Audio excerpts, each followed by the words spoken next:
Donc, sans plus tarder, je donne la parole à Madame Claire Pradier pour nous présenter donc son ancêtre sujet. Merci.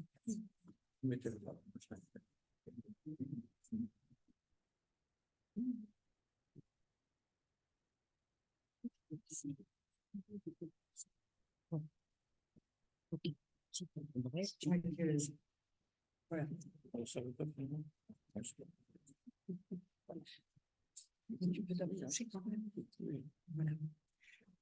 Je remercie beaucoup la Société d'histoire du 6e arrondissement par la personne de monsieur et madame Delma et de monsieur Chevalier, avec qui nous avons eu des contacts depuis une année déjà, oui, qui passe, et qui nous ont tous proposé donc, de faire une conférence sur le sculpteur Pradier. Alors, c'est particulièrement adapté parce que toute la vie parisienne de Pradier s'est déroulée dans le 6e arrondissement, un peu étendu, puisque le 6e arrondissement, comme vous le savez, n'existait pas à l'époque de James Pradier.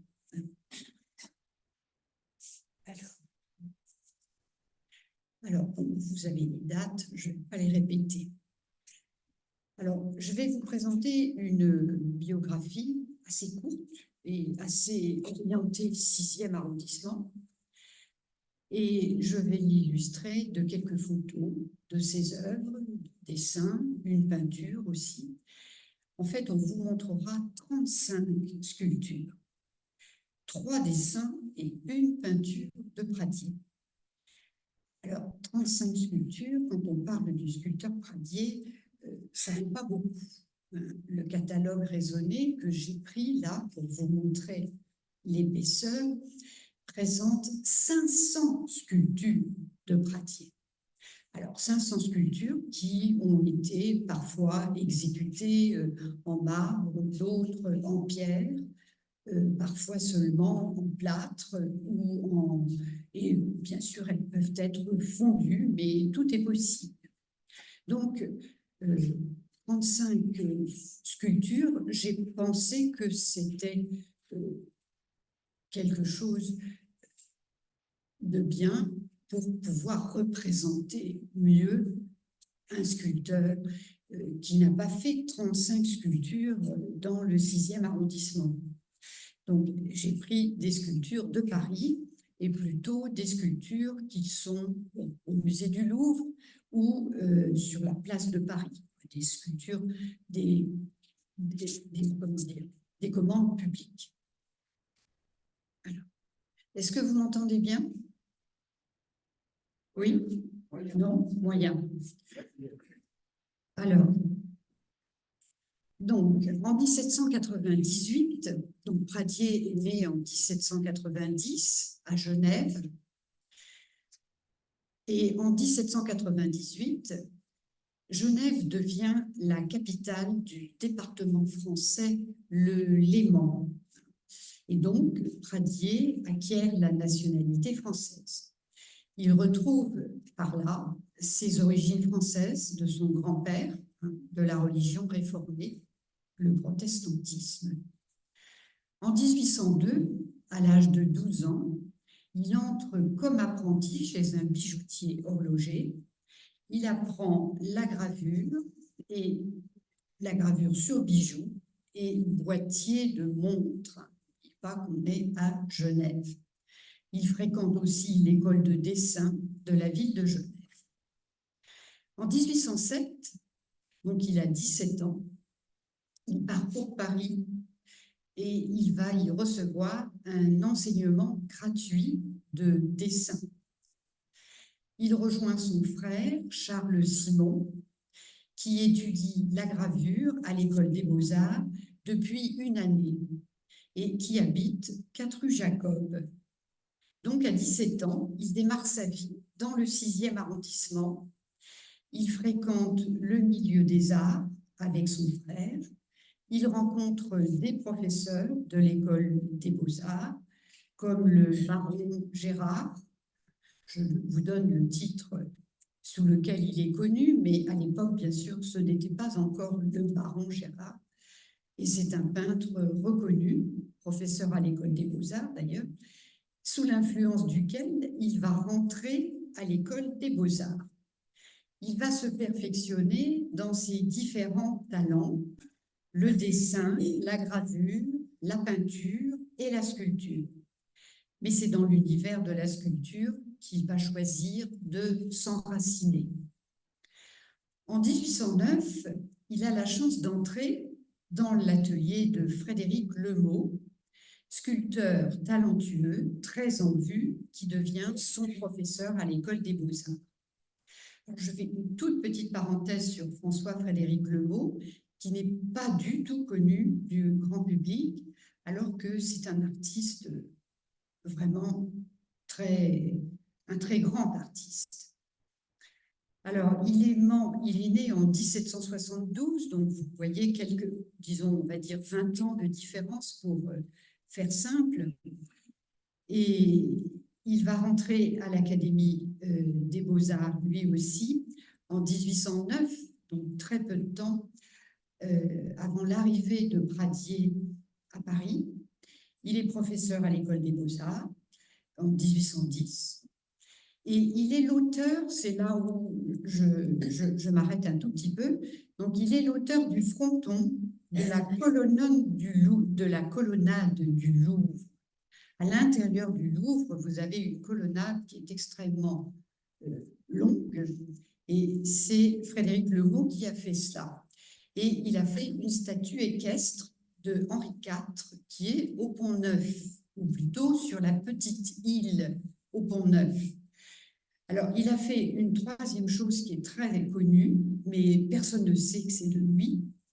Quand vous voyez, et nous allons le voir, quand vous voyez l'intérieur de l'hémicycle de l'Assemblée nationale, sous le bureau du président, vous avez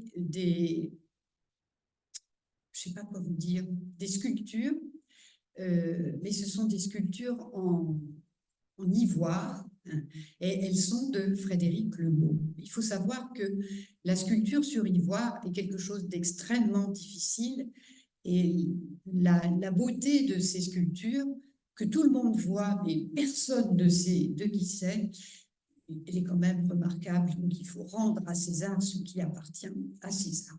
Et je vous les montrerai. Alors, c'est Pradier qui lui succédera donc à son maître, Frédéric Lemaud, François-Frédéric Lemaud. Il lui succédera non seulement à l'Académie, mais également à l'École des Beaux-Arts en 1827. Alors, c'est dans l'atelier de Lemaud, à l'Institut, donc à l'Institut, ce qu'on appelle l'Institut, hein, aujourd'hui, c'était un peu différent à cette époque-là, hein, parce que c'était encore un établissement scolaire. C'était le lycée des 4 Nations. Mais il y avait, bon, donc il y a toute une période de passage, de changement d'affectation au bâtiment. Et donc, c'est pendant la vie de Pradier qu'il va y avoir ce passage. Et Frédéric Lemaud, donc, a un atelier. Je ne pourrais pas vous dire exactement où, parce que les ateliers, à cette époque, il y avait encore des ateliers dans le Louvre. Donc, c'est pour vous dire que ça peut être n'importe où, même dans des caves. Alors, dans l'atelier de Lemaud, donc à l'Institut, Pradier aurait rencontré Napoléon. Bon, je parle toujours au conditionnel parce que, mais c'est quelque chose qui est attesté, hein, comme vous allez le voir. Alors, donc je vais vous citer Raoul Rochette, qui est un membre de l'Institut et qui deviendra quelques années plus tard le secrétaire général avant d'être le secrétaire perpétuel. Alors, donc, citation. Monsieur Lemaud travaillait à son beau fronton du Louvre, Il s'y faisait aider par Pradier. Tout à coup, on annonce l'empereur, qui se place sans être attendu, qui arrive sans être attendu, qui se place devant le magnifique bas-relief, qui l'examine dans tous les détails, qui l'admire dans son ensemble et qui félicite l'artiste sur la promptitude avec laquelle il s'exécute. L'empereur allait se retirer lorsque M. Lemot eut l'idée de lui demander la permission de lui présenter un de ses jeunes protégés. Pradier s'approcha tout confus, rougissant. L'empereur l'examine, lui prend les joues entre les mains, puis lui touchant le front du doigt, lui dit « Travaillez avec courage, mon enfant, il y a là quelque chose. » Il a 17 ans, Pradier. Et se retournant vers les personnes qui sont présentes, qui l'accompagnent, il ajouta à haute voix « Ce jeune homme arrivera. » En se sentant ainsi le front touché par la main d'un grand homme, pas par la taille, Pradier fut ému dans tout son être. Sous l'impression de cette main puissante, il crut pour la première fois à son génie et eut foi à cet oracle de la gloire qui lui annonçait son avenir. Il lui sembla que la parole de Napoléon était la voix d'un dieu qui avait proclamé sa destinée.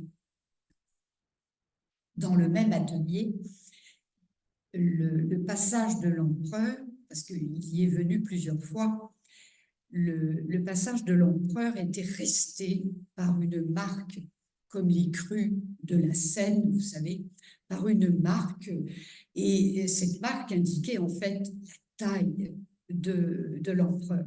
Et c'était tout le monde allait voir cette marque parce que personne ne voulait croire que c'était sa taille réelle, tant c'était très bas. Bon, alors en 1812, on assiste, toujours dans le 6e arrondissement, au mariage du frère de Pradier, Charles Simon, en l'église Saint-Sulpice, pas loin. En 1813, grâce à sa nationalité française, il peut se présenter au concours. Il remporte le premier prix de Rome, le concours c'est le prix de Rome, le 25 septembre 1813, donc, avec un bas-relief représentant, et il faudrait travailler là. Travailler. Ah, oui. Et je vais... Excusez-moi, c'est pour ça que c'est pas très commode. Oui, oui. Oui. Oh, non, non, bien après, ça va aller. Voilà, oui, oui. Bon. Voilà, donc il y a une sculpture, enfin un tableau, mais ce n'est pas de Pradier. Voilà, donc j'arrive à... Voilà, ici. On arrive donc ça représente la sculpture avec laquelle... Oui, il y a les dimensions sur la sculpture avec laquelle Pradier a obtenu le premier prix de Rome.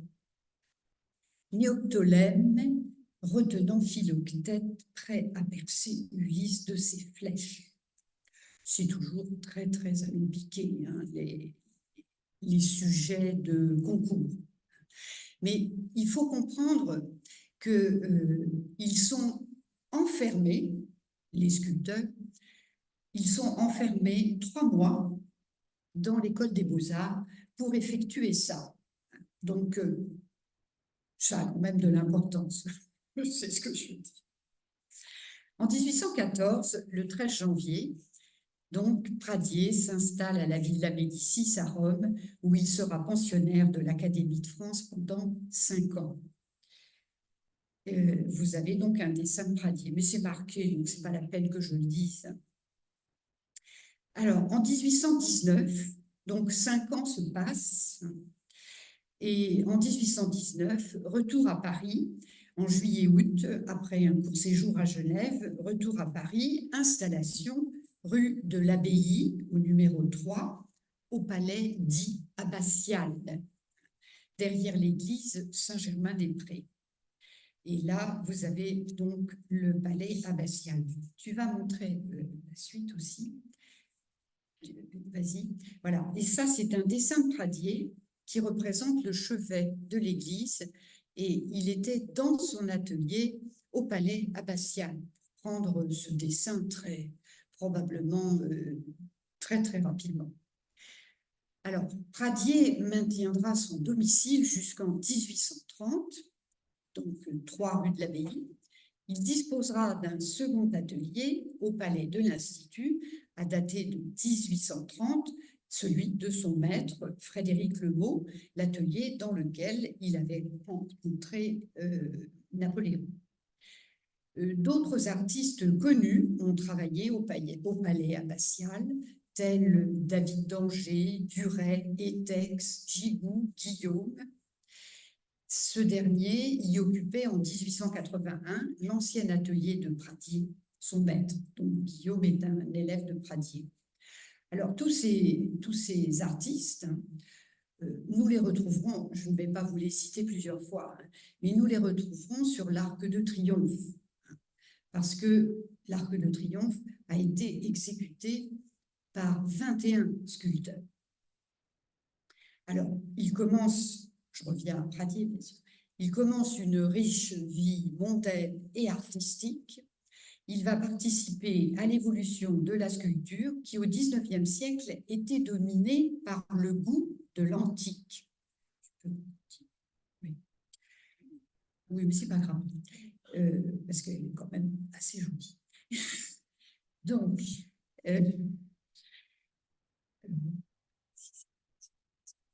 oui, c'est vrai. Alors, à l'époque, donc le goût de l'antique, y compris bien sûr dans le sujet des concours, partout, c'était l'Antiquité qui régnait. C'est à cette époque que les grandes statues, la victoire de Samothrace est arrivée au Louvre. Donc, c'est une époque, en 1825, donc c'est une époque complètement focalisée sur l'Antiquité, comme modèle aussi. Mais Pradier va s'en éloigner un petit peu et il fait partie d'une nouvelle génération d'artistes romantiques qui, entre 1820 et 1850, sont à l'origine d'une liberté créatrice et moderne dans l'art. Son premier salon, c'est en 1819, donc je suis toujours en 1819, est un succès. Hein. Il reçoit les consécrations officielles d'un artiste auréolé du prix de Rome. Alors, en 1822, il travaille énormément, 500 sculptures, entre 1820 et 1852, ça fait beaucoup, surtout qu'il y en a qui sont plusieurs exemplaires et qui ont été faites par lui, même s'il y avait les praticiens qui l'aidaient pour ébaucher le marbre. Et il y a le marbre, il y a la pierre, il y a le plâtre. Le plâtre, il faisait ça en 5 minutes, c'était absolument incroyable. Il était un peu envié des autres sculpteurs parce qu'il était extrêmement rapide. Il parlait pas beaucoup, mais il avait un esprit un peu critique, un peu original. Mais alors, question travail, il était là. Hein. Il commençait très tôt le matin et il terminait très tard le soir, toute la journée. Alors, presque chaque année, jusqu'à sa mort en 1852, il participera au salon. Alors, en 1825, Pradier a une liaison avec Juliette Drouet, qui aurait été son modèle. J'insiste sur le conditionnel parce qu'on n'en a pas la preuve. Et elle habite place Furstenberg. En novembre 1826, donc, non seulement il aurait été son modèle, elle aurait été son modèle, mais ils ont une liaison. Et en novembre 26, leur fille Claire Pradier va naître place Furstenberg. Bon, hélas, elle ne vivra que 20 ans. Elle va mourir en 1846. En 1827, le 23 juin, il est élu membre de l'Académie des Beaux-Arts. C'est l'année de la mort de son maître Lemeau. Donc, il va le remplacer. Mais ne pensez pas qu'il va le remplacer comme ça facilement. Pas du tout. C'est une élection. Donc, il faut que tout le monde soit d'accord. Et apparemment, ça a été difficile, tant pour être professeur à l'École des Beaux-Arts, et en novembre, il va être élu professeur de sculpture à l'École des Beaux-Arts, et le 23 juin, il est élu membre de l'Académie des Beaux-Arts. Mais là aussi, ça n'a pas du tout été facile. Il a fallu... Je ne sais pas, je ne connais pas toute l'histoire. En 1827, donc en 1828, le 9 avril, il est décoré de chevalier de la Légion d'honneur. Donc, c'est pour vous dire que les choses vont quand même assez vite. En 1829, le 16 mars, l'État lui commande 4 renommées, un bas-relief, en bas-relief, pour décorer les 4 écoinçons de l'Arc de Triomphe sur la place de l'Étoile. On y reviendra tout à l'heure. Et les renommées seront... Attends, elles doivent être après. J'ai dû faire une erreur. Oui, voilà. Bon, excusez-nous. Les problèmes techniques sont toujours multiples. Donc, je vous ai parlé déjà un tout petit peu de l'Arc de Triomphe. Bon, bien sûr, je sais que l'Arc de Triomphe n'est pas dans le 6e arrondissement.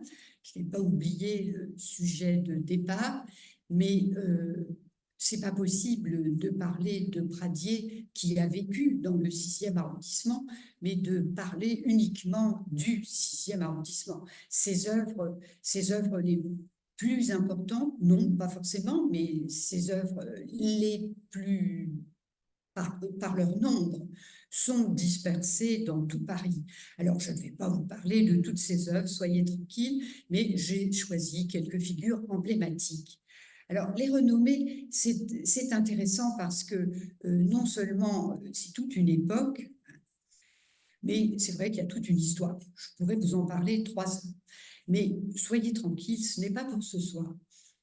Alors, il faut comprendre que la gestation de ces réalisations, donc vous voyez, oui, fais défiler, oui, voilà, très bien. Non, c'est ce que je fais. Excusez-moi. La gestation de ces réalisations individuelles, certes, mais parfois collectives, mais l'Arc de Triomphe, c'est à la fois collectif et individuel. Donc, il a fait donc les 4 écoinçons, les 2 vers les Champs-Élysées, les 2 vers Neuilly. Bon, ça fait quand même 6 mètres sur 6 mètres, chacun des écoinçons. Donc, c'est taillé en pierre, c'est taillé, sculpté sur place. Imaginez 21 sculpteurs qui ont travaillé pendant 3 ans sur place. Alors, ils vont œuvrer ensemble, néanmoins, et c'est important, décoration sculptée sur des échafaudages, en haut, en bas, enfin, à la gloire des armées françaises depuis la Révolution, est un ensemble de sculptures de 200 mètres carrés. Et il faut quand même savoir que c'est l'Arc de Triomphe le plus grand au monde. Alors, en 1830, il va s'installer dans la rue des Beaux-Arts, au numéro 4 bis. Et il s'installe également dans son 2e atelier, celui de son maître Lemeau, au palais de l'Institut. Donc, qui s'appelait le Collège des 4 Nations, avant. Alors, le 27, 28, 29 juillet, les 3 Glorieuses, la Révolution de 1830, il se rallie d'emblée au nouveau régime. C'est assez logique parce que, qu'est-ce que vous voulez, de toute façon, c'est le régime qui donne le travail. En 1831, au 1er mai, au Salon, il va présenter les Trois Grâces. Là, les voilà. Alors, c'est un groupe en marbre qui fait 1,72 m. Je parle des Trois Grâces, je ne parle pas exactement avec le socle. 1,72 m, ce qui veut dire que c'est ce qu'on appelle une taille normale.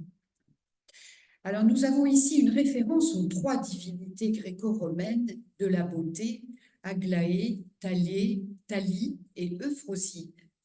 Cette œuvre possède les caractéristiques exigées par l'Académie, permettant d'être sélectionné pour le salon. Bon, vous me direz, en 1931, il était déjà bien placé pour sélectionner ses œuvres. Enfin, une œuvre comme ça, elle n'est pas passée inaperçue. Donc, cette œuvre possède donc toutes les caractéristiques exigées par l'Académie, permettant d'être sélectionnée pour le salon, c'est-à-dire la nudité des corps. À cette époque, c'est la nudité des corps qui est importante. Donc, comme dans l'Antiquité, l'attitude de ces 3 femmes vivant dans une harmonie idéalisée. Mais Pradier trouve toujours le moyen d'ajouter des détails qui sont de son cru, comme le pied dans la boîte à bijoux, le coffret à bijoux. Ça, c'est un détail particulièrement romantique. En 1832, en septembre, il achève La Liberté. Oui, on reviendra, c'est pas grave. La Liberté et l'ordre public. Alors, ce sont des statues colossales en marbre. Voilà, nous arrivons à la Chambre des députés. Commencée sous Charles X, elle est réalisée en grande partie sous la monarchie de Juillet, après la Révolution de 1830. Mais à cette époque, je vous assure que la construction allait vraiment très, très vite. On confie à Pradier 2 figures destinées à décorer l'intérieur de la salle des séances. Elles sont installées dans des niches placées de part et d'autre de la tribune présidentielle. Alors, attends, reviens en arrière, je vais montrer les œuvres de Legault. Oui, on ne les voit pas très bien. C'est donc tout en bas. Où il y a le drapeau. Oui, en dessous, voilà, voilà, très bien. Oui, merci, M. Chevalier. Voilà, donc, et ça, c'est en ivoire. Alors, donc, on revient à Pradier, il y a La Liberté sur le côté gauche, et l'ordre, enfin, quand on regarde, et l'ordre public sur le côté droit. Alors, La Liberté, elle est coiffée d'une peau de panthère, elle foule aux pieds des chaînes et un joug rompu. De toute façon, ce sont des statues de commande. Il a changé plusieurs fois les dessins. L'hirondelle, alors elle tient dans la main droite un drapeau, le drapeau de la République. C'est une époque compliquée au point de vue politique. Et c'est les statues, en fait, elles sont remarquables par leur force et leur stabilité néoclassique. Alors, je reviens à La Liberté. Vous avez dans la main gauche, donc dans la main droite, au lieu d'un... oui, il y a un coq, et dans la main gauche, il y a une hirondelle. Il devait y avoir une hirondelle. Et là, on a mis, bien sûr, comment dire, la commémoration de ce qui représente les 3 glorieuses. Comment ça s'appelle? Bref, c'est une autre façon c'est la liberté présentée par La Liberté. C'est le modèle qui représente que vous trouvez d'ailleurs au musée Carnavalet, que vous trouvez dans beaucoup d'endroits dans Paris. Ce sont toutes des statues qui ont été faites après 1830 et qui représentent la liberté sur le petit, cette espèce de petite map monde. Donc, on lui a imposé ça. Alors, à l'origine, ça devait être une hirondelle. Bon. Donc, je vais arrêter, on va passer à l'ordre public. Alors, l'ordre public tient une lance et une main de justice dans la main droite. Elle foule aux pieds le désordre représenté par un poignard et un flambeau. Et un petit détail, notez le genou qui pointe sous le vêtement. Ça, c'est la preuve que nous sommes au XIXe siècle, dans la période romantique. Vous retrouvez ça extrêmement souvent, non seulement chez Pradier, surtout chez Pradier, mais aussi chez d'autres sculpteurs de la même époque. Alors, en 1833, tu pourrais revenir en arrière. Le 27 août, il fait un double mariage avec Louise Darcet à Saint-Germain-des-Prés et à l'Oratoire du Louvre, puisqu'il y a le côté catholique et le côté protestant. Je reviens sur là. Alors ça, en fait, c'est une aquarelle qui représente Louise Darcet. Et elle était de cette couleur au beurre. En 1834,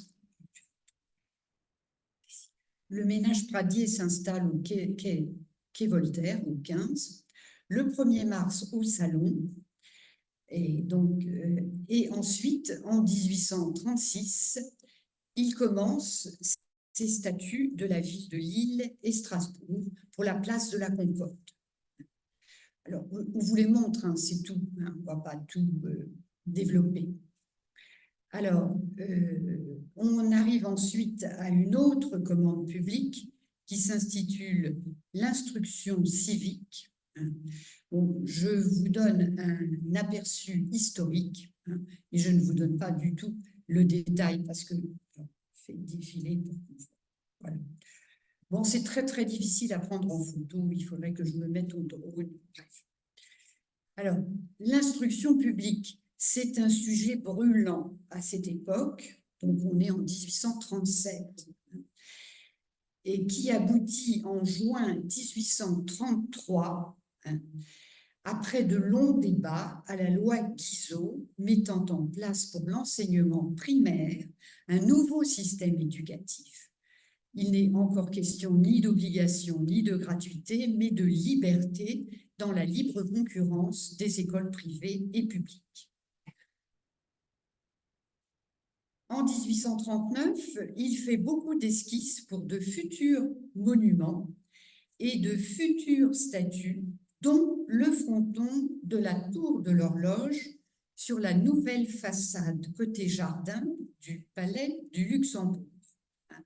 Mais on va y revenir.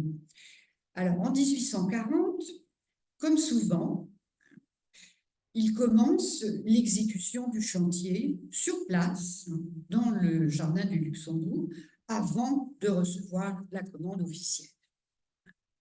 Alors, je vais un petit peu vous parler donc du palais du Luxembourg, c'est d'autant plus justifié que là, il est vraiment dans le 6e arrondissement. Alors, en août, c'est compliqué, Il faut comprendre que pour effectuer une statue, il faut présenter un projet. Ensuite, il faut être choisi. Ensuite, il faut obtenir les matériaux pour les exécuter. Alors, Pradier avait des tas de combines pour se procurer des matériaux parce que le marbre et les pierres étaient installés sur l'île aux Cygnes. Mais l'île aux Cygnes n'était pas à l'endroit où elle est aujourd'hui.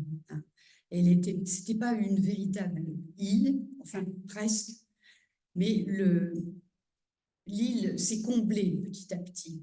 Donc, c'était un endroit où étaient entreposés les marbres et les pierres. Donc, Pradier se débrouillait bien. Alors, pour le 5 octobre, alors, je vais vous raconter cette histoire pour que vous compreniez un petit peu toute l'histoire de ces commandes publiques, qui est d'une complexité. Mais je ne vais pas vous raconter ça pour tout le temps. Le 5 octobre 1839, Café, alors Café, il est chargé de la direction des Beaux-Arts, informe Alphonse de Gisors, l'architecte du Palais du Luxembourg, enfin de l'agrandissement du Palais du Luxembourg, qu'il a chargé M. Pradier d'étudier le travail de sculpture pour la décoration du fronton. Pour ce travail considérable, Pradier soumet simplement un dessin qui est approuvé le 4 janvier 1840, avant même que les crédits pour cette étape du chantier ne soient votés. Le 1er mai, il reçoit la commande officielle des 6 grandes figures en ronde bosse. La sculpture, la ronde bosse, c'est la sculpture qui se détache du fond, et également les reliefs qui encadrent l'horloge. Et en fait, il y travaille depuis l'été précédent. Ça fait déjà 6 mois qu'il est sur l'affaire et il commence avant même d'avoir la commande. On lui dit « Oh oui, oui, on va vous donner le boulot. » Bon, très bien. Donc, il continue, mais aucune assurance, surtout pas d'être payé. Alors, on comprend le choix du commanditaire. Le commanditaire, en fait, c'est beaucoup de monde, mais c'est surtout Café qui est chargé de la direction des Beaux-Arts. Parce que il n'y a aucun autre sculpteur qui aurait été capable de livrer un pareil ensemble en moins de 12 mois, quoi. Donc, voilà, c'est une commande de l'État pour 45 000 francs, ce qui est très peu pour 6 statues en pierre de 2,50 m, plus grandes que nature, et de 2 très grands reliefs, comme que vous voyez là. Alors, habituellement, le prix est de 12 000 francs pour une seule statue. Là, on lui en propose 45 000. Bon, il va être payé quand même, parce que parfois, il n'est pas payé. Alors, l'architecte qui reprend pour la construction de la nouvelle façade sur jardin l'ordonnance du palais édifié au XVIIe siècle définit le programme iconographique. Parce qu'il ne va pas faire n'importe quoi, bien sûr. Il répond à une commande. Et la disposition du décor sculpté. Alors, Pradier s'adapte au style des statues anciennes du palais, du moins à l'esprit classique. C'est-à-dire, ce sont des figures, alors pas celle-là, mais les autres. Oui, voilà. Ce sont des figures, tiens, reste là. Ce sont des figures antiques,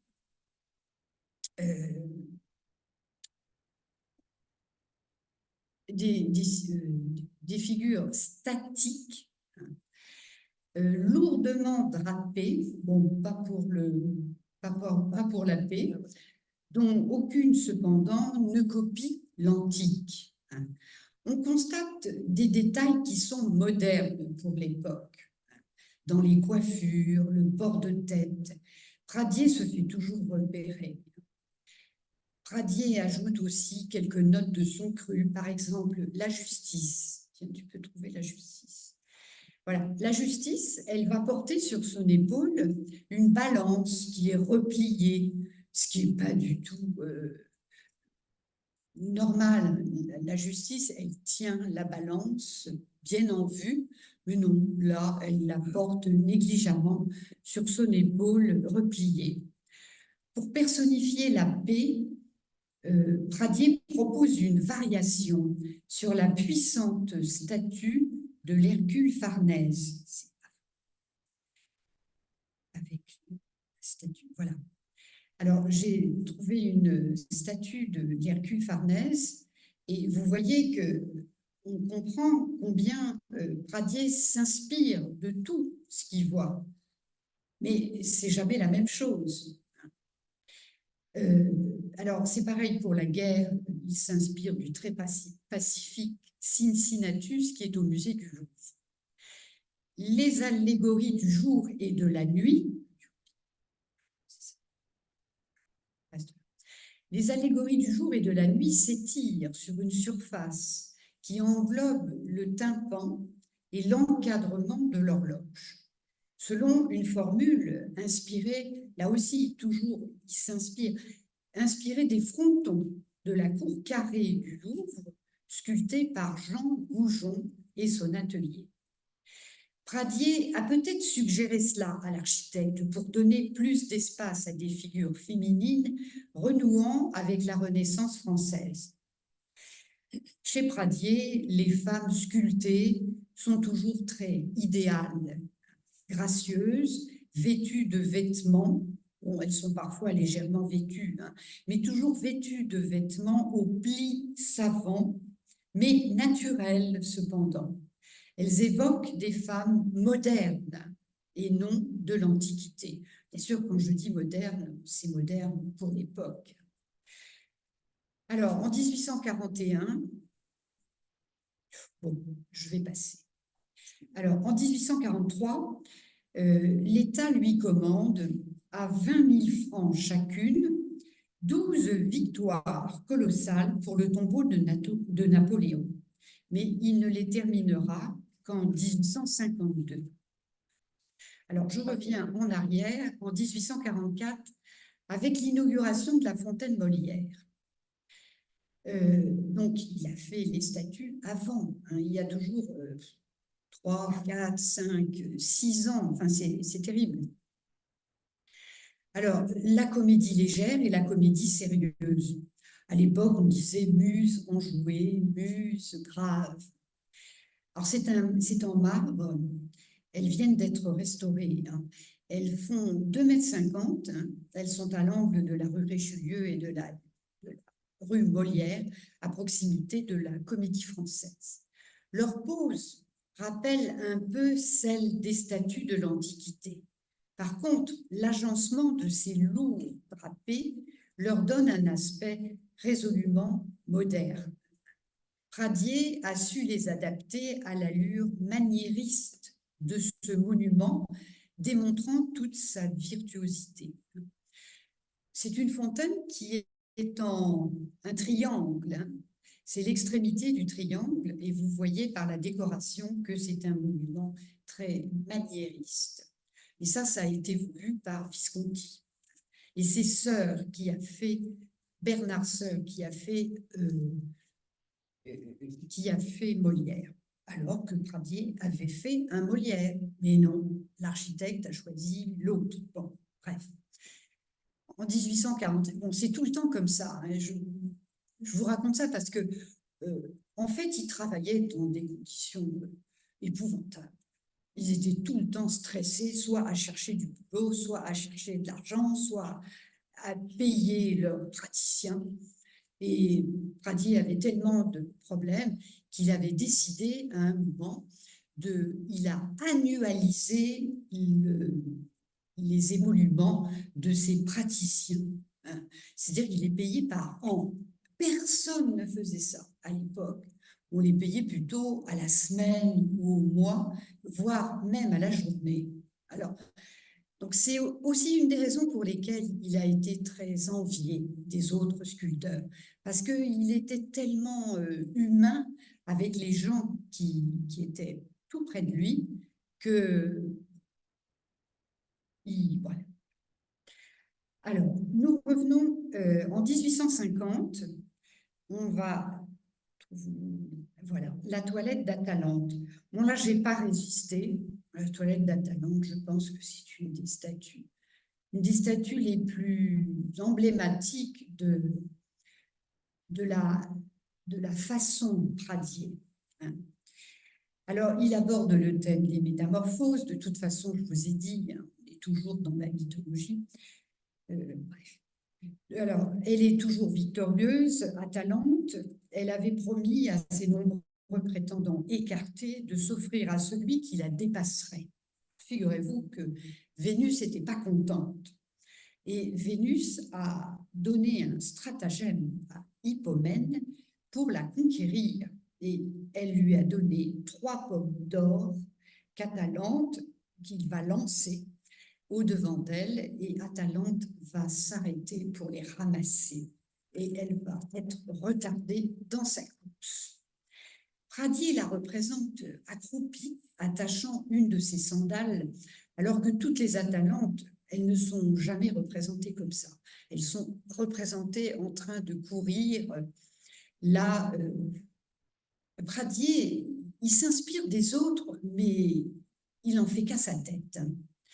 Pradier la représente accroupie, à côté des pommes, on voit les 3 pommes, seul rappel du mythe.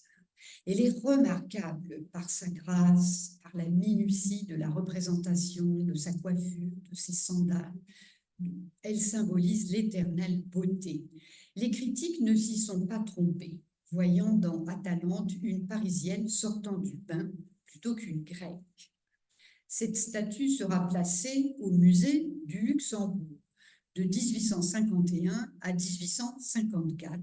Et ensuite, elle sera placée au musée du Louvre, où elle y est toujours. Alors, en 1851, en 1852, je vais parler des victoires autour du tombeau de Napoléon. Alors, là, le prix était quand même plus normal. Ces 12 victoires monumentales qui font 3,55 m de hauteur, qui sont adossées au pilier de la crypte du dôme. Bien sûr, le dôme, c'est celui qui a été créé pour le tombeau de Napoléon. Non, le dôme existait déjà, mais Visconti a créé le tombeau de Napoléon sous le dôme exactement pour le tombeau de Napoléon. Et on a voulu faire une décoration monumentale, et donc ça symbolise des victoires de Napoléon, et il y en a 12.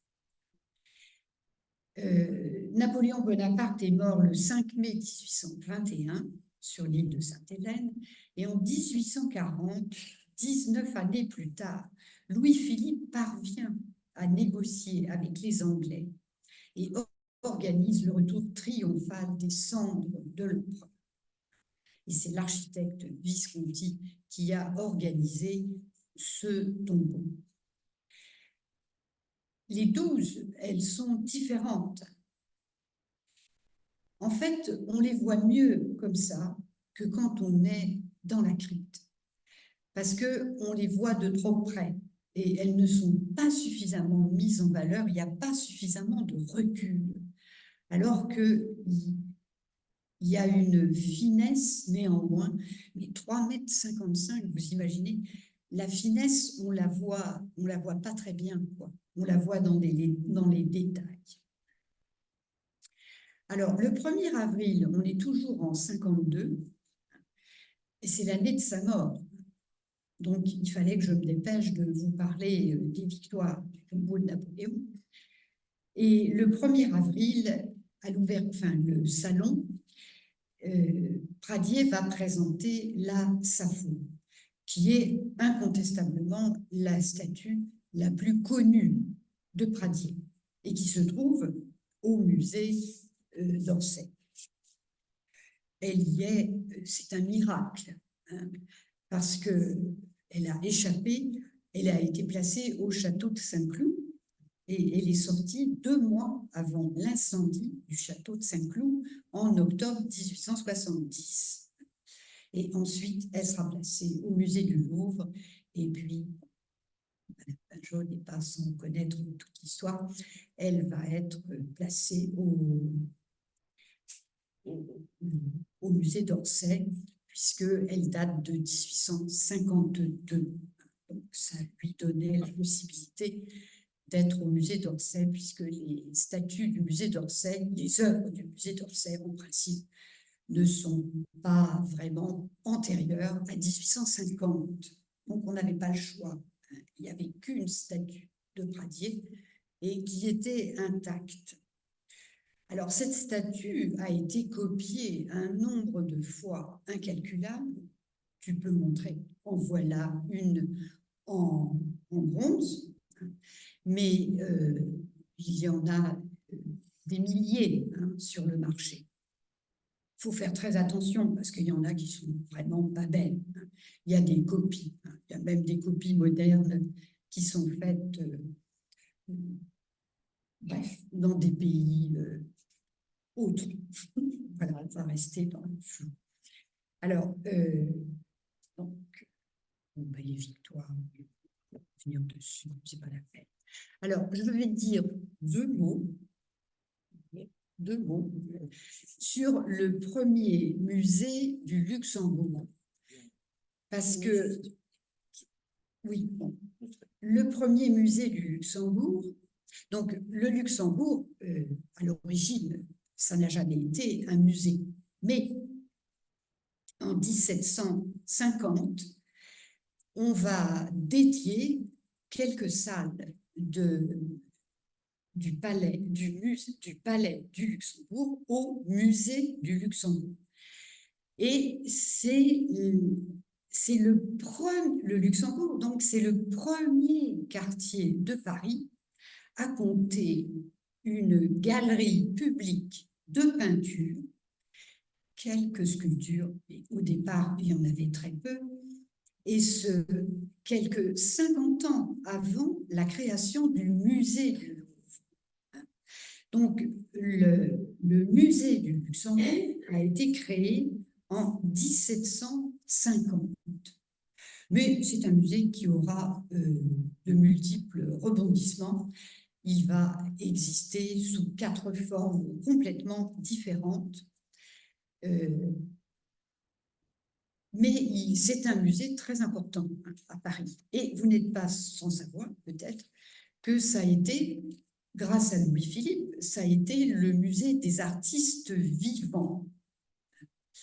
Ce qui fait qu'à ce titre-là, c'est comme ça qu'une statue de Pradier, je crois même qu'il y en a une autre, vont se retrouver au musée du Luxembourg. Bon, aujourd'hui, le musée du Luxembourg, il est dédié aux expositions d'art. Et tout ça sous la houlette du Sénat, mais la gestion est confiée à une société privée. Alors, en 1986, le musée du Luxembourg, dans sa période donc exposition d'art, a fait une exposition sur le sculpteur Pradier. C'est pour ça que je tenais à vous en parler. Et vous avez ici un livre qui est le catalogue de cette exposition qui s'intitulait « Statue de chair ». Statue de chair, c'est Théophile Gautier qui a créé cette appellation. Il y avait beaucoup d'admiration pour Pradier. Ils ont travaillé un peu dans un sens, dans l'autre. Enfin bon, ils s'échangeaient des idées. Et cette exposition a été, au préalable, elle a été en 1885, elle a été organisée par Monsieur Lapère, qui était donc le directeur du musée d'art et d'histoire de Genève. Aujourd'hui, au musée d'art et d'histoire de Genève, il y a 150 œuvres de Pradier. Donc, c'est quand même très important. Et il continue à en acheter. Bon, c'est la même chose au musée du Louvre. Mais au musée du Louvre, il n'y a que 25 œuvres de Pradier et une trentaine de dessins. Donc, je voulais signaler que l'auteur du catalogue raisonné, de Pradier Je m'appuie sur ces livres, hein, essentiellement, parce que honnêtement, je n'ai pas beaucoup de temps pour faire des recherches supplémentaires. Mais j'ai déjà tellement de livres qui ont été faits spécialement sur Pradier que je n'ai pas d'autres prétentions que de raconter ce qu'ils ont dit très bien. Et Monsieur Lapère vient de décéder au mois d'avril 2024, là, donc le mois dernier, à l'âge de 92 ans. Mais il a œuvré jusqu'au bout. Même l'année dernière, il a encore sorti un livre de sculpture sur les statues équestres. Voilà. Je suis désolée si j'ai un petit peu dépassé des clous. Hein. C'est parfait. Bon, j'ai essayé de faire quelque chose d'un peu historique. Ça me paraissait plus intéressant pour la majorité des... Et puis, je ne suis pas habilitée. Je n'ai pas fait d'études d'histoire de l'art. J'ai beaucoup travaillé l'histoire de l'art, mais à titre personnel, je n'ai pas fait d'études d'histoire de l'art. Donc, je me sentais plus habilitée à me retrancher derrière l'histoire.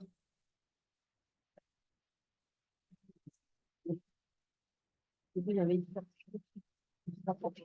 hier, un peu. C'est pas grave. Bon, madame, je vous remercie de cette présentation, n'entends pas, de cette présentation de Pradier et de ses œuvres.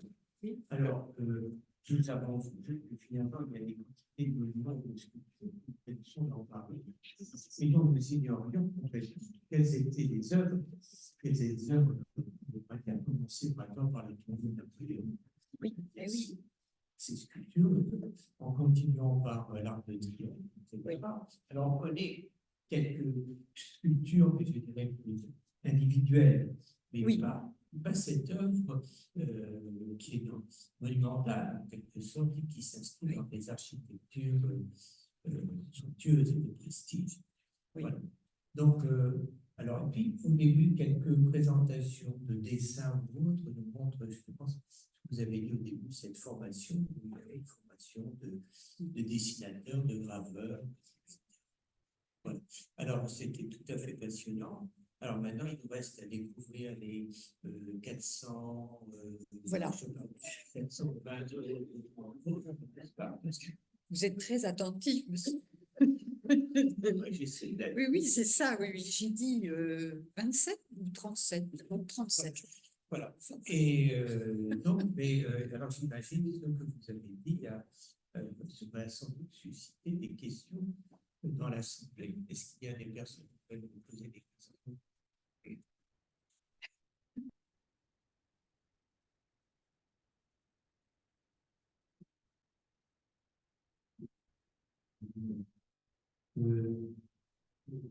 Dans la documentation concernant l'église Saint-Sulpice, on mentionne parfois une ou deux sculptures de Pradier.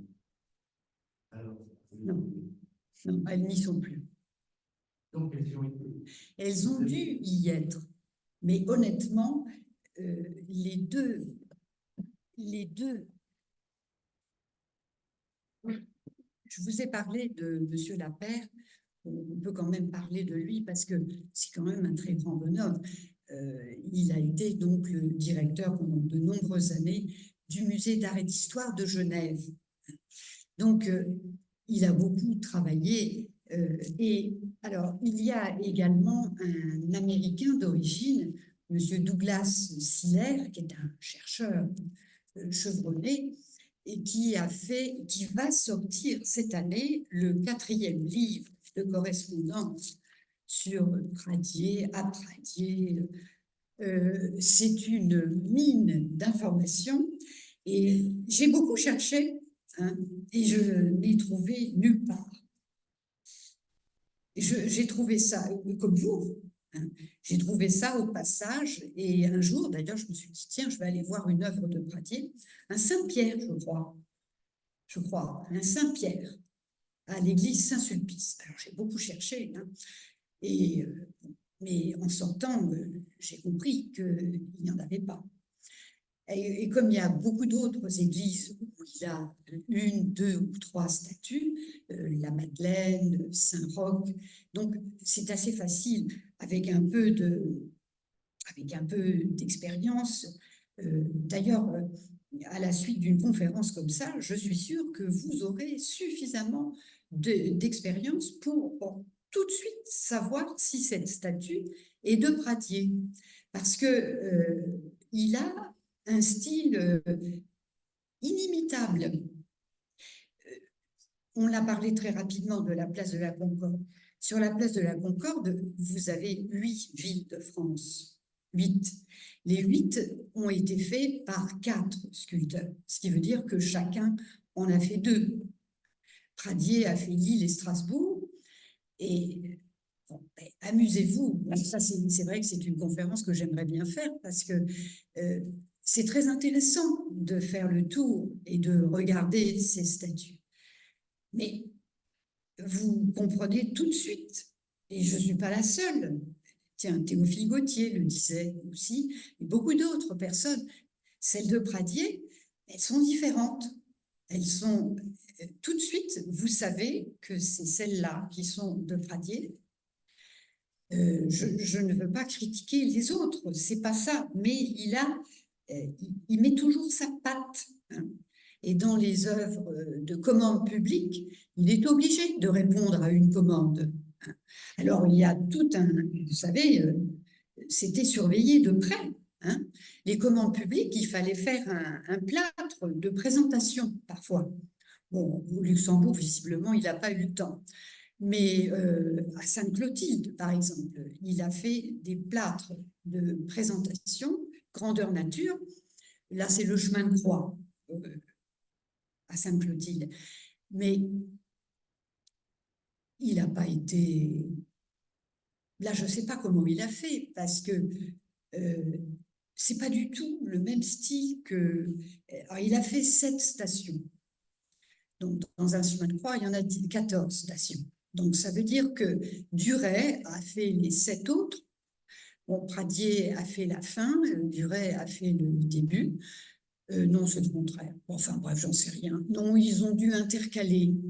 Oui, parce qu'il a fait le début et la fin. Enfin, bref, écoutez, je ne sais plus.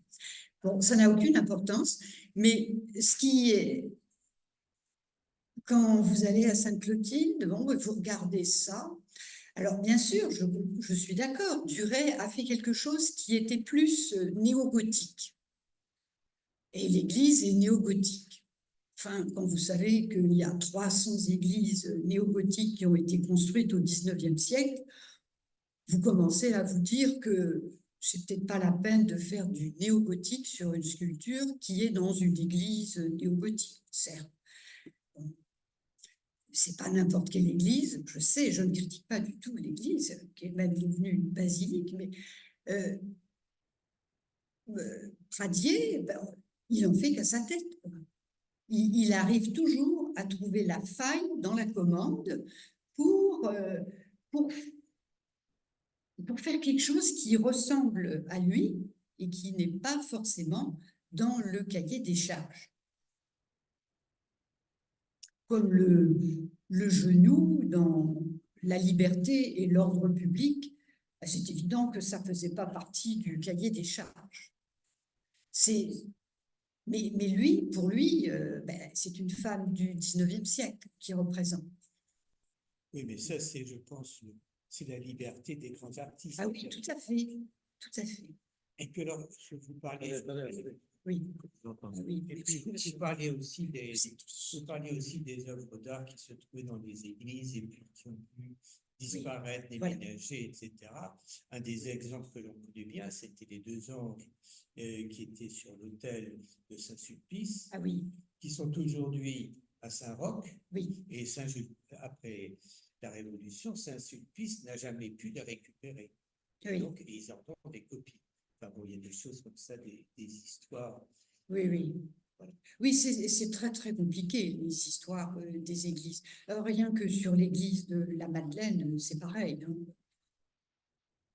À la Madeleine, il a fait... comment ça s'appelle? Ah oui, ça s'appelle un pendentif. il a fait les 4 évangélistes en pendentif, et ça fait, je sais pas, ça fait 7 mètres de hauteur, hein. Alors c'est en pierre.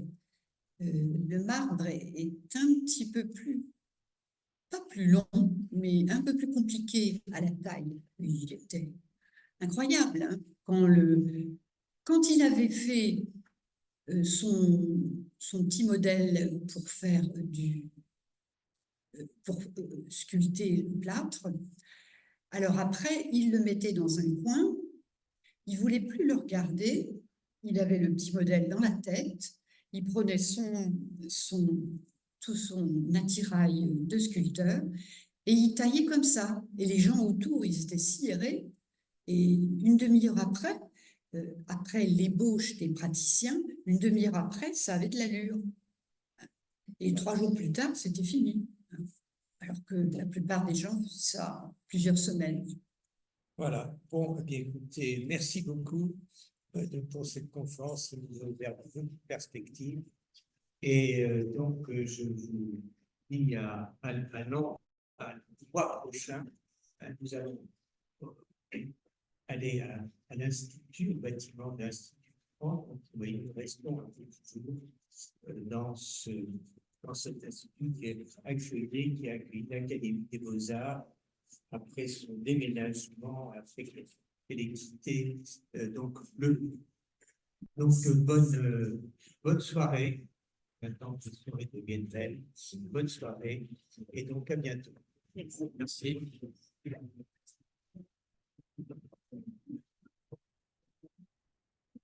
Comme il était j'ai pas eu je n'ai